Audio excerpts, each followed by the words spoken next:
Karens. Most of us have dealt with a Karen at one point in our lives, screaming at us, asking to speak to a manager. But what's the best way to deal with a Karen? Well, let me tell you a story on how I got the ultimate revenge on a raging Karen. It happened while on a Carnival cruise ship. I'm chilling in a hot tub with one other adult and 3 children. The kids start splashing one another, and at first I'm sipping my pina colada like, they're just having fun. Then they kept splashing, and I'm like, all right, f this. So I say, children, stop. At first they did, but kids had the attention span of a gerbil on Skittles, so I just went back to splashing. That's when I cut my hands and pushed as much water as I could into one of the kids' faces. He starts crying because he's a little bitch, or because I pushed a gallon of chlorine in his eyes. Either way, he starts screaming, and his mom, who apparently is the other adult in the hot tub, says, "Did you just hit my child?" I said, "No, ma'am. The water hit your child." She starts cursing me out, saying, "Do you know who I am? I can get you thrown off this boat." Now, under most circumstances, I would try to de-escalate this situation, but I'm on vacation, and I don't give a f***. So I proceed to viciously make fun of this woman. "Ma'am, I was under the impression that fat people had big tits. What happened? Did God punish you with both ugly kids and the body of a manatee? And how are you gonna get me thrown off this boat? Bribe the captain with a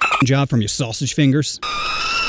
Needless to say, she didn't take it very well and gets out of the hot tub screaming for a manager. Fortunately, I'm an expert in talking to staff. So a crew member comes over and says what seems to be the problem. The wild Karen starts going off on how I hit her kid and she wants me thrown off the boat. Staff member then asks me what happened. I said, "I am very sorry you have to deal with this today. You see, I was relaxing in the hot tub when this woman's kids kept splashing me and I asked them to stop." The wild Karen says, "That's not what happened. He's lying." And I said, "Sir, this woman is quite hysterical. I can leave if that works best for you." The Karen screams, "No, I want him thrown off this boat." That's when I turned to her kid and said, "You got water in your eyes, right?" And he goes, "Yeah." I said, "That's why you're crying, right?" And he goes, "Yeah." I go, "See, they were splashing water, some got into his eyes, and their mother got very upset." Karen starts yelling, "You're a piece of shit. I'm gonna get you thrown off this boat." She's screaming even louder now, and I'm just sitting there smirking, drinking my pina colada. Eventually more staff come and escort her off the pool deck, and I was like, what a great way to start my vacation. But the Karen wasn't finished. You see, a normal person would take the L, walk away, then proceed to enjoy the rest of their vacation. But not a Karen. No. A Karen will ruin their own lives just to try to hurt somebody else's. So this all happened day 1 of the cruise, and there were 4 days left. Now the ship was quite large. It had a passenger capacity of 3,600, so you don't bump into people often. But I did see the Karen 2 more times. The first time was at the casino. Now I'm not a gambler, unless you count spoon-feeding drinks into a girl with daddy issues, but I'm with my friends that are playing blackjack. That's when the wild Karen passes by with her kids. At first she doesn't recognize me, but a few seconds later she says, "You're the one that hit my kids." And I can't tell you how excited that made me. You see, I have this superpower where I can make anyone absolutely furious. I try not to use this power, but like the Hulk getting angry, sometimes I lose control. So I say to her,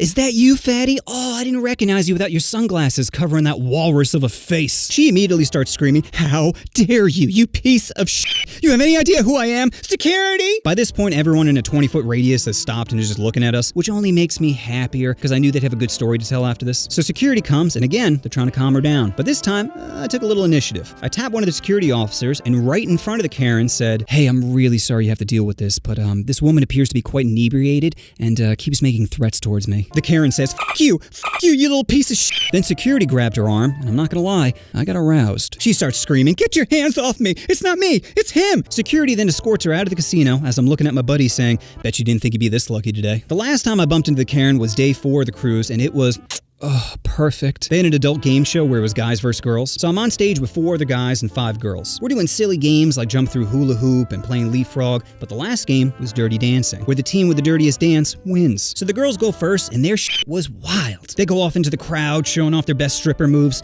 and that's when I noticed the Karen in the audience. So when it was the guy's turn, I take off my shirt, go up to the Karen, and start grinding in front of her. And I have never seen someone with such rage in their eyes. She's yelling, but the music and the crowd are so loud, no one is paying attention. And I'm just laughing, slowly caressing my nipples, giving her a I won look. I go back to the stage with the other guys, and I can hear the Karen in the crowd huffing and puffing. At first, everyone thinks it's from excitement, but then she stands up and starts screaming. The MC, who is having none of it, gets on the mic and says, "Someone remove that drunk bitch." Security comes, and as they're forcing her to leave, I start to slow clap, which causes the audience to start applauding. And as I'm watching her get dragged away as the audience cheers, I start to get a little teary because I had never seen something so beautiful. Anyway, that's my favorite experience with a Karen. Have you guys had any experiences with a wild Karen? Please let me know down in the comments. And just remember, as long as you stay calm, a Karen will be angry. Kidnapping, human trafficking, wearing sunglasses indoors. Andrew Tate is one of the most hated celebrities. So here are 5 reasons Andrew Tate is worse than cancer. answer. Number 1, snake oil salesman. People trying to sell you the keys to success is a story as old as time. The Liver King made a fortune selling unregulated medicine. Plastic bitch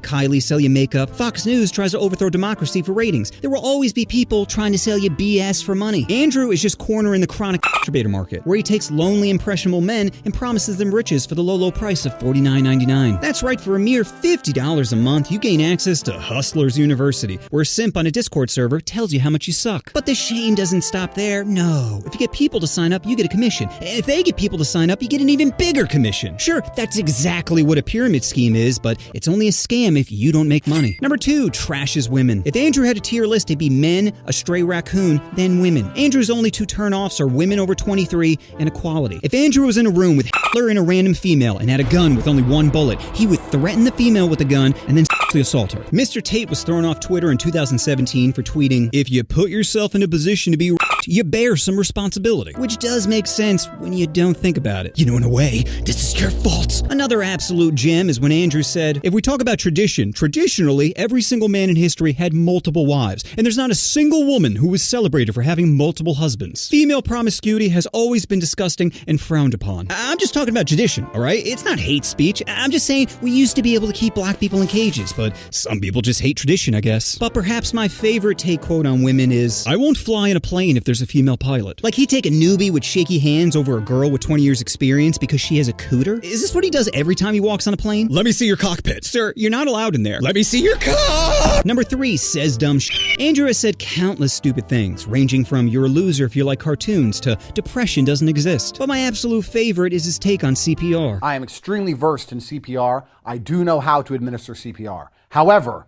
I will not administer CPR unless you're a hot female." Not even an average female. If a 6 is choking on some broccoli, then that is gonna die. Like, sorry, maybe choosing to be vegetarian wasn't the best choice for your body. But I know what you're thinking. Wait, what if your homie was choking on some food? Would you save him? I mean, if you're a really good friend, no, not even if you're a friend. If you're my friend, you just can't be a pussy. Is this how his brain works? You can beat heart attacks by just manning up? Andrew reminds me of a friend I had in high school whose ego was so fragile that he wouldn't do anything that made him feel weak. Like one time I'm putting on sunscreen before track practice and he says, "Don't be a pussy." And I'm just looking at him like, this guy thinks he's more powerful than the sun. The fucking sun. Like only people that cry get skin cancer. Number 4, masculinity. Andrew always talks about what it means to be a man. Can't be a soy boy little bitch. You gotta be a man. But what does that even mean? Is it dressing like a GTA loadout and pretending to have a strong jawline? Or maybe it's wearing sunglasses indoors at night. No, wait, it's gotta be getting into Twitter beefs with teenage girls that question the size of your Johnson. Yes, that's what it means to be a man. You can't be vulnerable and ask for help. That's a sign of weakness. I'm not weak or insecure. I don't need to see a therapist. It's not my fault. It's women's fault. They're the reason I'm not getting laid. It's not me. It can't be me. Number 5, sex trafficking. I'm a big proponent on innocent until proven guilty. Nowadays, an accusation is enough to get you canceled.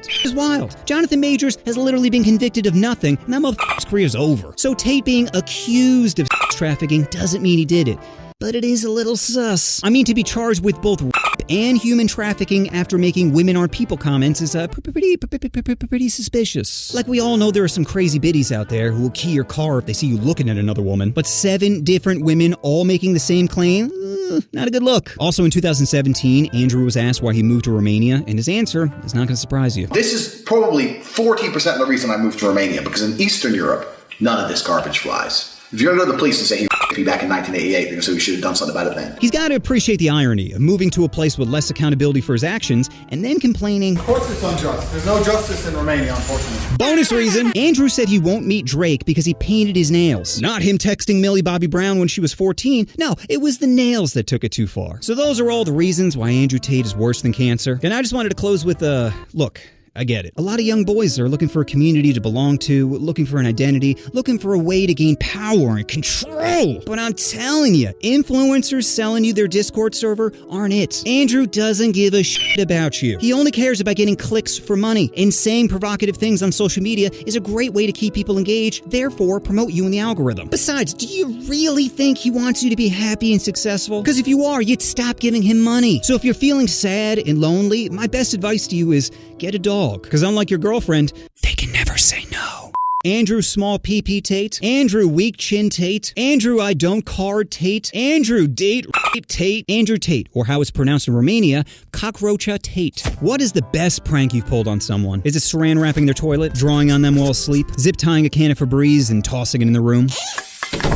No! Well, here are the best pranks I pulled in college. Number 1, models wanted. In every dorm, they'd have a bulletin board with a whole bunch of things posted on it. So my friends and I thought it'd be funny to make an advertisement for a fake modeling contract. In the description, it said, looking for people 18 to 22 to be a part of a Make Eating Healthy Sexy campaign. All qualified candidates send provocative but safe for work photos of you with healthy foods to the email below. And within a week, 13 people sent us photos. Ugh, and there were so many juicy ones. Almost everyone was half naked doing just the wildest things with fruit. Well, all except one guy who did not get the safe for work memo and literally painted his dick like a banana. The best part was he was hard in the shot and we just kept laughing, thinking about somebody had to have taken his picture. And just imagine the logistics of slapping your Johnson being like, hey, do you think this is my best dick angle? Crazy. Now, originally, that's where our prank ended, as getting people to pose half naked with fruit seemed funny enough. That was until I attended a college basketball game and saw someone with a huge cardboard cutout of someone's face. Immediately, I got aroused, thinking, oh my god, what if I blew up these images for everyone to see? So I found the guy with the face sign and was like, hey man, how did you do that? He's like, oh, it's real simple. You just put the picture on a USB, then take it to the FedEx in town, which has an enormous color printer. So I literally ran back to my dorm to find my homies. I'm like, guys, you need to come with me. They're like, what's up? I'm like, I found a way to make these pictures enormous. Without hesitation, my buddies are like, let's do this. So we put all the pics on a USB and head down to the FedEx. I had planned to print all of them out, but each image was crazy expensive. I can't remember exactly, but I think it was somewhere around like $50 an image. So we're all like, let's just pick the funniest 3, which was probably for the best, considering some of them were a little too risky. Anyway, the pics we ended up choosing were 1, a half-naked guy pouring lettuce all over himself, 2, another half-naked guy biting his lower lip while holding a pineapple in front of his junk, and 3, a girl pretending to deep throat 2 bananas while wearing a bra with watermelons on it. So we started to print them all out, which was hilarious because the workers at the FedEx were just watching us, clearly seeing we're up to no good. Then we took the pics, traced and glued them onto cardboard and threw towels over them so people didn't know what we were holding. As I'm driving back to campus, my buddies start to get cold feet. They're like, bro, we could get in a lot of trouble for this. I'm like, relax, we'll just leave them in the center of campus with towels on them, then come back and act like, oh, we're discovering them. So that's exactly what we did. We found the most walked path on campus and placed them right front and center. So then we came back with backpacks on and we're like, oh wait, what's this? Then took the towels off them for everyone to see. Within minutes, there is a huge crowd around them with people dying laughing. And my dopamine is spiking as I'm just looking around campus at all the joy that I've caused. Eventually, the people in the photos discovered them, and that's when the real entertainment began. You see, the guys were good sports about it. One of them was posing next to it, taking pictures with people, smiling. But the girl with the watermelon titties was not happy. She kept trying to rip it up, but she was struggling, which only drew more attention to herself.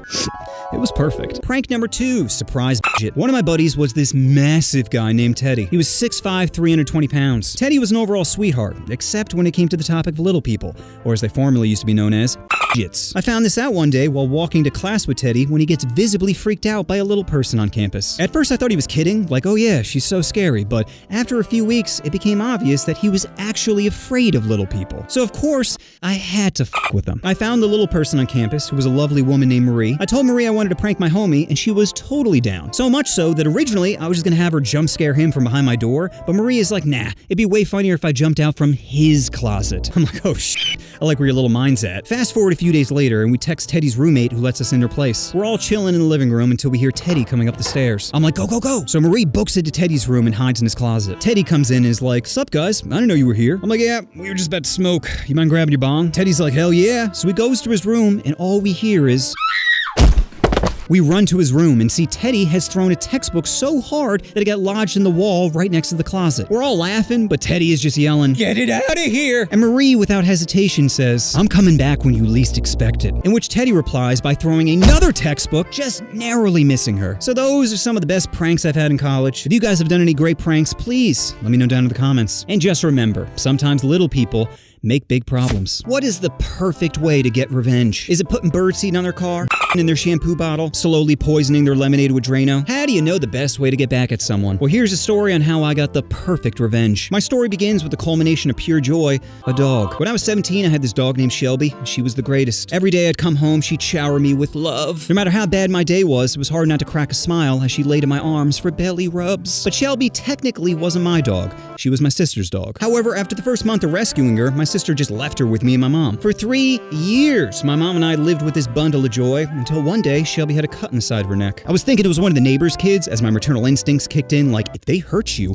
I will murder them. So my mom and I take the dog to the vet, and they inform us that Shelby needs surgery. And this is where we f***ed up. Instead of just paying for the surgery, my mom decides to call my sister, who comes and picks up the dog. 5 days go by, and we haven't heard any news. Mom and I are freaking out. Call my sister, who isn't responding. Desperate, we start calling every vet in the area, and that's where we were able to piece together what happened. Turns out my sister took the dog to the vet, who informed her the surgery bill would be $2,000. Sister didn't want to pay for that, so she brought her back to the same vet, crying, saying the dog wasn't hers. Because apparently there's some law saying if a random dog needs surgery, they have to perform it, with a caveat being you obviously can't keep the dog afterwards. So instead of my sister recommending the dog go to me and my mom, she decides to give it to a friend in Pennsylvania. My parent and I were furious, leaving messages of how dare you give Shelby away without consulting us. You abandoned her for 3 years. You don't have the right to determine what's best for her. But my sister never responded. Fast forward 5 years later, my sister's getting married. Mom tells me I'm invited, and I'm like, why the hell did she invite me? Mom's like, because I paid for half the wedding, so she has to invite you. I didn't want to go, but I also wasn't going to abandon my mom, so I was like,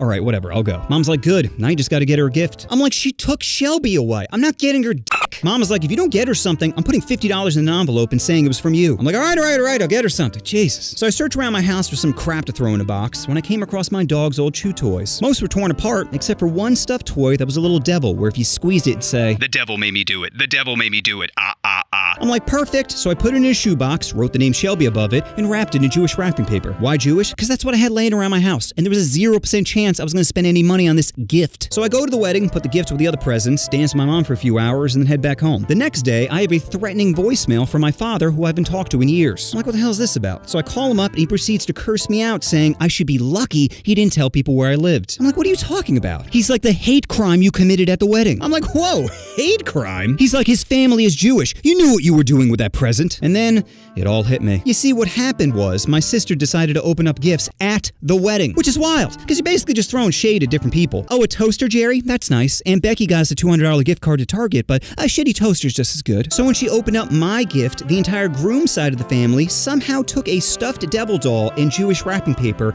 as a hate crime. Ignoring how dumb you must be to make that correlation, this entire situation could have been mitigated by my sister. Because not only was she the one that bought the toy, it very clearly said my dog's name right above it. So she could have just brushed it off saying, oh, it's my brother being a dick, and then just gone back to her wedding. But instead, she let them believe it was a hate crime, because that's how my sister operates. She'd rather let people believe a lie if she can be the victim, even at the cost of the happiest day of her life. So my sister took my dog away, but I ruined her wedding, so I think it balances out. Anyway, that's my story on how I got the perfect revenge. If you guys have any good revenge stories, please let me know down in the comments. And just remember, if someone pisses you off, don't get mad, get even. What is the most offensive username? Is it nut in my ear hole? 15 is old enough? Adolf A-OK? This is a question I've been thinking about for over 20 years. It all started while playing Super Smash Bros. Melee. In Melee, you only have 4 characters in your name, so your options are quite limited. And at the time, the names I came up with were what you'd expect from a 12-year-old. Gems such as AIDS, MILF, cum. But my buddy John came up with the best username, which was Jews? ? What made the name even better was we all used to go to a tournament at a local card shop. The venue had this huge projector in the middle of it that we used to play our matches on. And of course, John decides to use the Jews tag. Not even a minute into his match, the TO comes over and tells him to change it. In which my buddy John replies, what are you, anti-Semitic? So that's how it began, but as I got older, I got wiser and more creative. I knew eventually I'd get an Xbox, and when I did, I'd be ready. Thus began my journey to craft the perfect username. And I came up with a bunch of bangers like Jesus is in white, cocaine for kids, 2 pumps away, fetus deletus, turtle with downs, frothy semen beard, shake da baby, after school date, mayo my starfish, abort me, beaten by cops, no means yes, and Hitler's favorite Jew. Now I would have been okay with any of these, but none of them really spoke to me. It was like something was missing. And then it came to me, the most offensive username, which was Bible Camp Victim. Yeah, it's the perfect combination of offensive, funny, sad, thought-provoking. It was beautiful. When I finally got my Xbox, I loaded up Halo, entered my name, and let the chaos begin. I can't tell you how many times I'd hear chat say, "Bro, I just killed what the Bible Camp Victim?" In which I'd reply, like I haven't been through enough. It was perfect. Now, some of you may think the story ends here, but needless to say, this got me into a little bit of trouble. You see, I got a new phone, and it asked me to set up a Gmail account. I wasn't planning on using Gmail since I already had a Yahoo account, so I just signed up with the name Bible Camp Victim. I didn't think much of it, and every once in a while I'd use it to sign up for things that would just send me spam. Fast forward a year later, and I'm at my insurance company, Allstate. They had a new device that goes into your car and monitors how well you drive. And for the first year using it, you get a 10% off discount on your policy. Now, I didn't want people tracking my driving, but I was also poor. So I said, yeah, I'll sign up for it. My Allstate agent says, Great, we'll have you set up in no time. I just need the email associated with your account. so I give him my regular email, doesn't work. He says, That doesn't appear to be working. Are you sure this is the email associated with your account? I'm like, yeah, that's my only. Oh, no. Oh, yeah. I think you see where the story's going. I obviously don't want to tell him what it is, so I say, you know what? I'll just sign up for this at my house. He says, No, I'm sorry, you have to do this in the office. It'll be real quick. Just give me your email. Panicking, knowing I have no choice, I think, I'll just spell it a few letters at a time. That way he won't know what it is. So I'm like, okay, it's a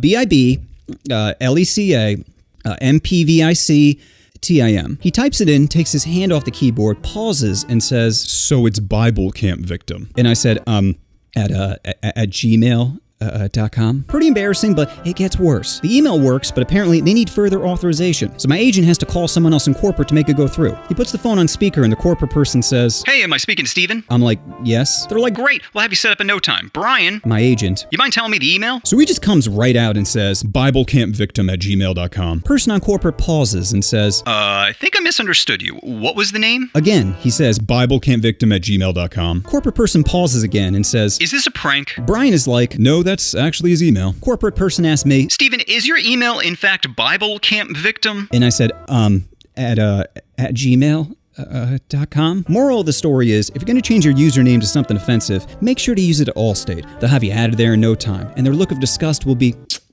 priceless. Anyway, I want to know the most offensive names you guys have come up with. Let me know down in the comments, and whichever I find funniest, I'll mail, 5 Irish Spring soaps, because you're such a dirty boy. The only rules are it can't contain curse words or hate speech. Pretty much everything else is on the table. Good luck, and may the funniest username win. Convicted! Trump has been convicted on 34 felonies and has other cases pending. So here are 10 ways Trump can survive prison. Number 1, plan your first day. Get to know the lay of the land. Who's in charge, how many whites there are, who has the biggest horse cock. Remember, in prison, size matters. Next, you're going to want to mark your territory. Couldn't get Mexico to build a wall, but maybe you can negotiate for top bunk. After that, it's time to learn the unspoken rules, like who controls the TV remote, how to get contraband, when's the best time to fap. Don't want to whip out your carrot with horses nearby. And whatever you do, don't borrow anything. See a Snickers on your bed, leave it. A tasty treat means someone wants your meat. Number 2, join a gang. Face it, most people in prison are minorities, and you've got a great track record with them. So if you want to keep that starfish tight, then you're gonna need some help at night. But you're in luck, cause one flash of the MAGA tat and dem skins be on your back. It's like their insult dog whistle.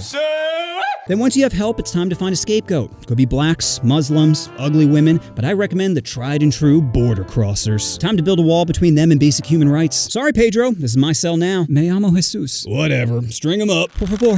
Por favor. Plus, once they see who the big dog is, they'll come begging, which is perfect because you're gonna need intel. And who's better to get it from than a sleeper khaki? Number 3, start working out. Now, based off your centaur-shaped body, I know going to the gym is gonna seem like a weird concept, but it's crucial if you want to survive. But what can you do at, holy shit, 78 years old?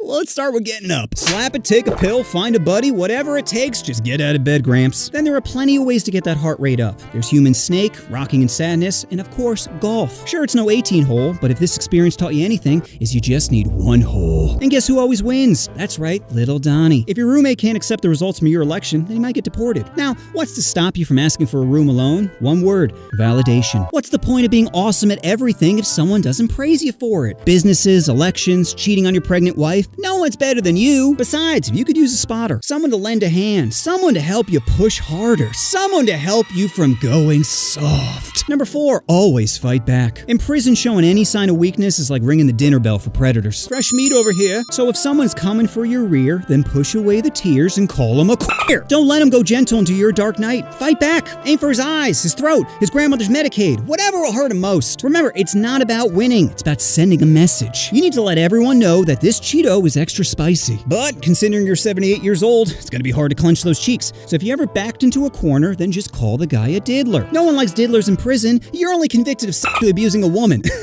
No one cares about them. Now, if that doesn't work and you start to feel Tyrone's cold hands on your soft hips, then it's time to close your eyes and pretend it's another stormy night. Number 5, don't drop the soap. Showering's gonna be tough, considering your base position is standing doggy. And how are you gonna hold on to soap with those tiny hands? Well, that's where your business brain comes in. Imagine Trump soap. Same soap except 30% smaller. That way you boost your revenue and give your toddler fingers something to grip. Best of all, you control the supply. Gonna be hard to get into your Hershey Highway without a golden ticket, so if you want to clean your balls, then give Trump a call. Let everyone know you're the one that governs basic human rights. Sorry, Jamal, fresh out. Why don't you use those tears to wipe away that ash? Number 6, find a hobby. Normally you spend the day hate tweeting, but there's no phones in prison. Now sure, you could scribble some nonsense on toilet paper, but Donnie wants likes. No! So how about this? How about a new reality show called Orange is the New Trump, where each week inmates face new challenges. Cage fighting, finger painting, beauty pageants, all to win a VIP pass to your dressing room. Now the real entertainment begins, because if they want to earn that top inmate sash, then they gotta prove their loyalty. Are you willing to do whatever it takes to win? Yes. Good. Now sign this NDA. Number 7, bribe guards. Most people in law enforcement tend to be conservative, meaning they're easy to manipulate. So start the negotiation low, offering an IOU or my family will take care of the bill. Don't worry, Derek's tremendous with that stuff. Don't you mean Eric? Whatever, the one who doesn't f goats. If that doesn't work, then start sending out anonymous Trump high tops, possibly on their kid's birthday. Wow, what a great dad I made you look like. Those shoes are limited edition, but the love you received was eternal. So how about you sprinkle some love my way and give me alone time with my tight attorney? Yeah, I switch attorneys a lot. I'm a busy man. Now, if shoes or favors don't work, then you're part of the deep state? What? Oh, I knew they'd put one of you in here to spy on me. Sir, that's not... Does your family know? Did you brainwash them too? Oh, MAGA no like sheep. Number 8, snitches get stitches. You're used to running your mouth on Twitter, but airing dirty laundry in prison is the quickest way to turn to Swiss cheese. So if you want to leave with the same amount of holes you came in with, you're going to need to keep your mouth shut. I'm kidding, of course. If you had any self-control, you wouldn't be in this mess in the first place. No, what you really need to do is figure out who you can throw under the bus. I'm talking about drug addicts, diddlers, darkies, anyone that claims they're a victim. You see, the best way to remain unfiltered is to divide and conquer. Sure, I talk trash, but Jamal is the one stealing soap. Wait, what? It won't be hard to convince the guards. Like I mentioned earlier, they're idiots. You're gonna tell me sitting in a chair for 4 hours as you watch a predator play Yahtzee was a good career choice? Yeah, okay. Have fun babysitting monsters. Number 9, preach the gospel. Now sure, you represent every deadly sin, but who cares? It's not like the guy who blew up a nursery is getting in anyway. So start offering salvation for the low price of $69.99. Think about it, page 1, beautiful portrait of you and Jesus. Mostly you, though. Jesus in the background, if anything. And to make it more relatable, each section has footnotes to represent your code of ethics. Thou shalt not covet thy neighbor's wife, unless she's a 10. Man shall not lie with another man, but women are on the table. The love of money is the root of all evil. I'm sorry, does it hurt to be poor? Remember, it won't be hard to convince a high school dropout that a snake can talk. Don't they need lips? Do you want to burn for eternity? No? Then how about you start healing with your wallet? Number 10, prison riot. If all else fails, then it's rally time. Antifa, Mexicans, gender fluid. Are we gonna let them take this prison? Hell no! They're treating us like animals. We want our cigarettes. We want our ramen. We want our Charmin toilet paper! We gotta fight for our freedom. We gotta fight for America. We gotta let these radical guards know I was born a man! Born a man! Born a man! Born a man! Then, just as conflict is about to erupt, you meet with a warden and negotiate a deal. A deal that helps out the only person you care about. That's right, the big D. But what about the inmates and all those promises you made? Well, you see, that's the beauty in all of this. Because despite the blatant betrayal, they'll support you no matter what. Admitting they were deceived would be admitting their own gullibility. So by denying the truth, they protect their ego from the painful realization that they were misled. You see, their loyalty isn't just to you, but to their own pride. And that's how you keep them in line. Because you're more than just their leader. You're their savior. So watch as they get on their knees, ready to swallow your gospel. So those are 10 ways Trump can survive prison. And Don, if you're watching this, I just want to let you know, don't let the haters win. You stood up to every challenge and succeeded. Well, except your university airline vodka stakes casino and so far every criminal trial. But life isn't about how smart you are. It's about your ability to overcome obstacles. Polls, laws, women saying no, you haven't let anything hold you back. Besides, when you think about it, you got what you always wanted. Ratings. Because who isn't going to tune into your cell block drama? MAGA's looking for barking orders, and libs are looking to stroke that boner. Now all you have to decide is which network gets the privilege of broadcasting your tirades. Imagine giving Fox exclusive rights to your hateful ramblings, forcing other networks to watch and report on it later, thus keeping their ratings low and yours sky high, the highest we've ever seen. You're like an angel that commands attention. Give me your envy! 34 felonies? Well, congrats on finally winning the popular vote. Trump 2024, years in prison. Hey amigo, you know what your drink could use? Some ice. Donald Trump's favorite nation is discrimination. This just in, Trump just won the state of denial. My son was beat up for being a Trump supporter, and I would do it again. You know what Trump says before smashing? You remind me of my daughter. Again, your brain can't handle losing, so it developed a coping mechanism called winning, where no matter the ratings, vote count, or facts, you won. Congrats on being just the coolest person. Prison is a lot like laundry, where you never mix whites with the coloreds. Slaves. We all want slaves, but owning people's illegal, and immoral. That's why we get pets, because a dog can't call the cops when you whip out the peanut butter. So let's talk about which pets are cash and which pets are trash. Starting out with my favorite animal, dogs. Just looking at a puppy can cure most bouts of depression. Look how cute these are. And a dog can improve all aspects of your life, whether it's meeting a girl, or pumping a girl, or a girl with heavy Down syndrome. Yeah. And dogs come in all shapes and sizes. There's large ones, small ones, fluffy ones, crip ones. You name it, we've inbred it. Take a look at my dog Mango. Mango is a corgi that due to selective breeding is prone to having lower back and hip problems. But Mango also has a mouth that can never say no. So dogs are cash. Next up, cats. Listen, from someone who's owned cats most of his life, I gotta let you know, cats are dicks. You could be having a heart attack and the last sound you'll hear is whiskers knocking over the flower vase. Guess 2 things are dying today. And cats want everything on their own terms. Don't think so? Then you ever try to pet a cat's stomach? It starts off good for the first 5 seconds, then they turn on Wolverine mode and start slicing at your wrists. Oh God, I just wanted you to love me! So cats are trash. Next up, birds. Birds are the only animals that can make human sounds and repeat phrases. Depending on the type, their vocab can be quite limited, so let's not waste his brain teaching it, hey, how are you? And I love you. And start teaching it some thought-provoking stuff. Just think about all the fun conversations you'll have with fam on Thanksgiving when your parakeet blurts out, "What? Not in the butt, Steve, not in the butt. What?" Are you trying to give Gran a heart attack? Or during that intimate moment when you go to make the first move on your crush and hear, "Bill Cosby did nothing wrong, nothing wrong.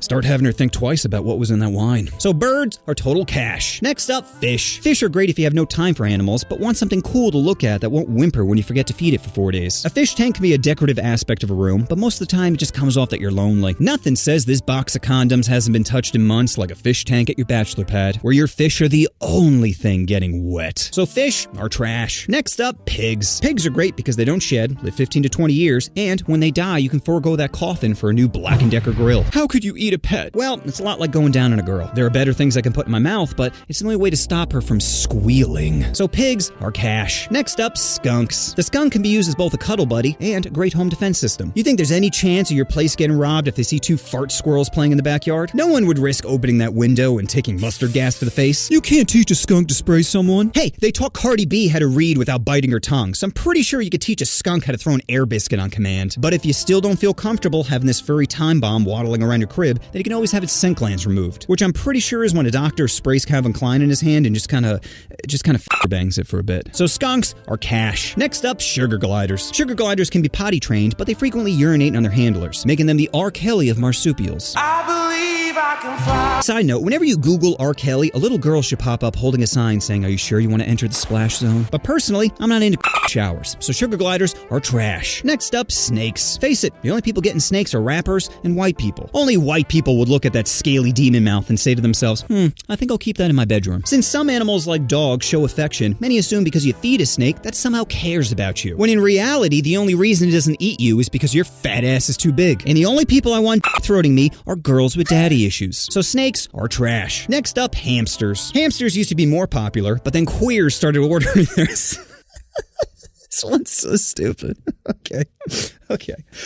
Hamsters used to be more popular, but then queers started ordering their toys on Amazon. No more biting your lower lip at PetSmart as you tell the cashier you won't need a cage. And some of you are probably like, that's cruel. Is it though? Face it, your choices as a hamster are getting eaten by a snake or being stuffed up a guy named Blake. So hamsters are cash. So those are all the pets that are either cash or trash. Did I miss any? Please let me know down in the comments. And just remember, hamsters die after having sex. Well, at least the one I did. So I'm in college and I had never been to a strip club before. Gotta be honest, it's not really my scene. I don't understand the point of paying to blue balls yourself. Besides, you're not getting the cream of the crop at your local town strip bar. The only 10 you'll see is stuck between Diamond's C-section scar. Anyway, so I'm out drinking with a couple of friends and we didn't have any house parties to go to. So one of my friends says, "Bro, let's go to the strip club." I'm like, nah, let's just hit up another bar. But my buddy is insistent. He's like, "Come on, dude, it'll be fun. I'll pay for you to get a lap dance. So I explained I had never been to a strip club before, nor had the desire to. Well, as soon as I said that, all of my friends were like, dude, we gotta go to the Novelty Lounge. Now, normally I would say no, but I had just enough alcohol in me to be like, alright. So we get to the club, and as soon as we walk through the door, my first thought was, it is way too bright in here. Whenever I see strip clubs in movies, there's black lights or at least mood lighting, but this place had bright fluorescent lights. I'm like, I thought you said this was a strip club, not Bed Bath & Beyond. Now, there was only one dancer working that evening, and to be honest, she was pretty tough to look at. If she had a celebrity look-alike, it'd be Amy Winehouse after the overdose. If I had to describe her in one word, it would be defeated. She was in her early 20s and somehow already developed a hunch. She was literally built to pick up dollar bills off the ground, but sadly, no one was throwing any. You see, there were only about 8 people in the bar total, and not one of them was paying attention to her. Probably because she looked less like a stripper and more like a Make-A-Wish kid. Anyway, she's twerking in front of a giant mirror covered in fingerprints and, I'm assuming, hepatitis. There's no speaker system in the place, and the only thing playing music is a boombox next to the stage. At one point, the song gets stuck and she has to fix it herself. Luckily, like I mentioned earlier, she is permanently bent over, so it didn't take her long. Anyway, I begin to giggle at all the cringeness when a middle-aged man walks in, sits down, and throws a $1 bill at the lady. I'm doing that whisper yelling where I'm like, bro, is that a $1 bill he threw on the stage? I'm rocking, trying to contain myself when I see the man do a little come here motion. The girl ignores it at first, but the man again gives a little come here motion. The lady, who is already bent over, bends down further, and the man says, You remind me of my daughter. then throws another $1 bill at the lady. Now I'm laughing even harder, and my friends are like, bro, quiet down, you're gonna get kicked out. I'm like, this guy just expressed his fantasy to a stranger in public.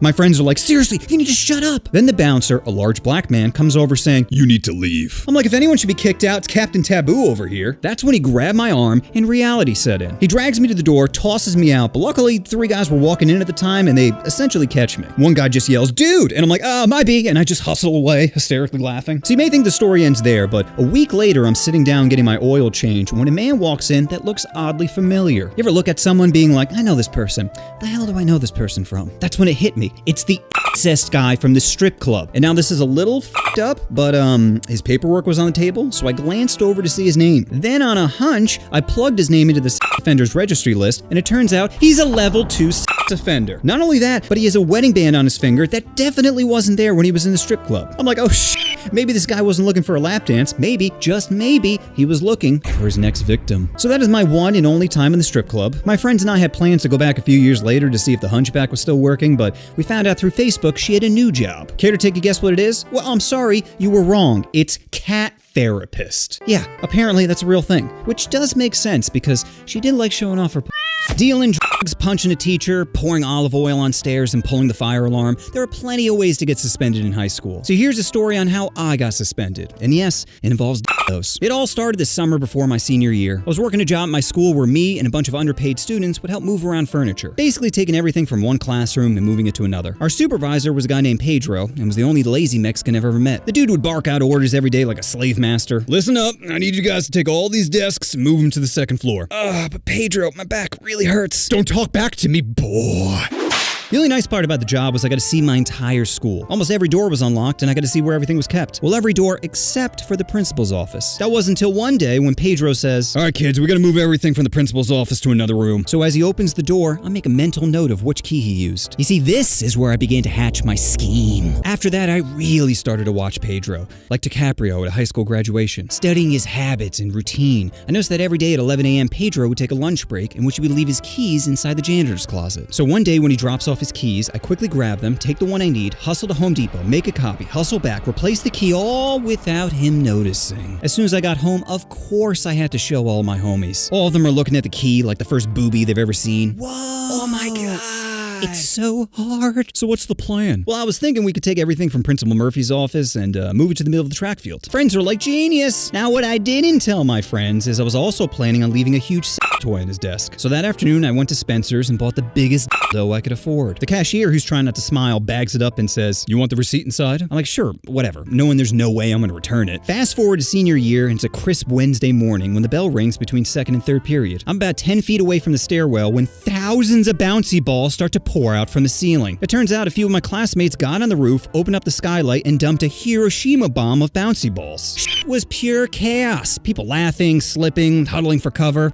It was beautiful. And this made my principal furious. He went to the PA system basically telling people how irresponsible and potentially deadly this was. That's when I knew it was time for my prank. Because one prank is funny, but two is anarchy. And I really wanted to turn the school into a prison riot. So I gathered up my friends and was like, tonight is when we strike. So at 1:15 a.m., I drive my buddies down to the school. We sneak inside, open the door to the principal's office, and immediately realize there's a huge problem. The desk was way too heavy to move. You see, I'm fucking stupid and didn't realize when I moved it initially, there was nothing inside of it. We couldn't even take out the drawers because they're permanently attached. That's when I said, you know what, fuck it, let's just dump everything on the ground. So we're just throwing files everywhere, which in retrospect was such a terrible idea. Because once the desk was light enough to move, we're all just slipping on the papers. But eventually we get it out of the office and bring it down to the track field. We didn't even bother to make it look halfway decent. Like our original plan was to have everything look exactly like it was before, but we're all just like, screw it. And we just left it a mess and ran back to the car. As soon as we get inside, my buddies are like, let's go, let's go. I'm like, wait, there's one last thing. So I pop my trunk, take out the dough, run down to the field, place it right in the center of his desk and hustle back to the car. We speed off and my friends are like, what was in that box? I'm like, oh, well, since Mr. Murphy is such a pussy, I decided to buy him a brand new dough. Fast forward a few hours later and I came to school early. I still remember walking in with a smile on my face as I can see his desk way off in the distance. Once school started, Mr. Murphy comes on the PA and is again furious, saying, Last night someone broke into my office and the police are coming to question students. Not gonna lie, when he mentioned the police, I began to panic a little, but overall, I still felt pretty good. That was until sixth period when the overhead announcements came on telling me to come down to the principal's office. Everyone in my class was just like, ooh.